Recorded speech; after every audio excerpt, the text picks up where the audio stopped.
Begin afresh every morning. Devotional thoughts for women.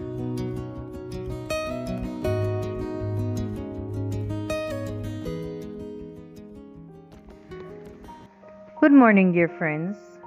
Today, June 4th, 2023, our devotional is entitled The Fear of the Governors. The scripture reading is taken from Esther chapter 9, verse 3. And all the officials of the provinces helped the Jews, because the fear of Mordecai fell upon them. Let's suppose that the Jews, in their terror because of the death decree, had ignored the second decree, which gave them permission to defend their lives by counter-attacking. The news seems too good to be true, but fate played an important part. When the Jews saw that princes from the provinces were supporting the second decree, their hearts were filled with happiness. By then, Mordecai was already the prime minister of the kingdom, loved by Jews and non-Jews.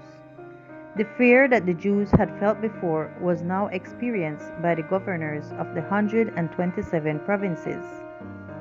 In days of crisis, difficulty, or anguish, read the book of Esther. The same way that God took care of them, He will also take care of you. That day, 75,000 people who had risen up to exterminate the Jews died. The date was established as the most recognized and celebrated by the Hebrew people still today.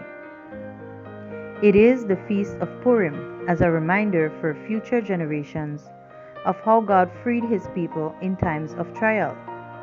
This two-day holiday celebrates the day in which sorrow was changed to joy. The book of Esther is read out loud, and every time Haman is named, everyone curses him. The trying experiences that came to God's people in the days of Esther were not peculiar to that age alone. The same spirit that in ages past led men to persecute the true church will in the future lead to the pursuance of a similar course toward those who maintain their loyalty to God. The decree that will finally go forth against the remnant people of God will be very similar to that issued by Ahasuerus against the Jews. Today, the enemies of the true church see in the little company keeping the Sabbath commandment a Mordecai at the gate. The reverence of God's people for His law is a constant rebuke to those who have cast off the fear of the Lord and are trampling on His Sabbath.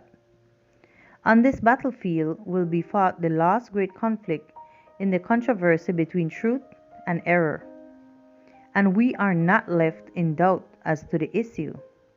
Today, as in the days of Esther and Mordecai, the Lord will vindicate His truth and His people.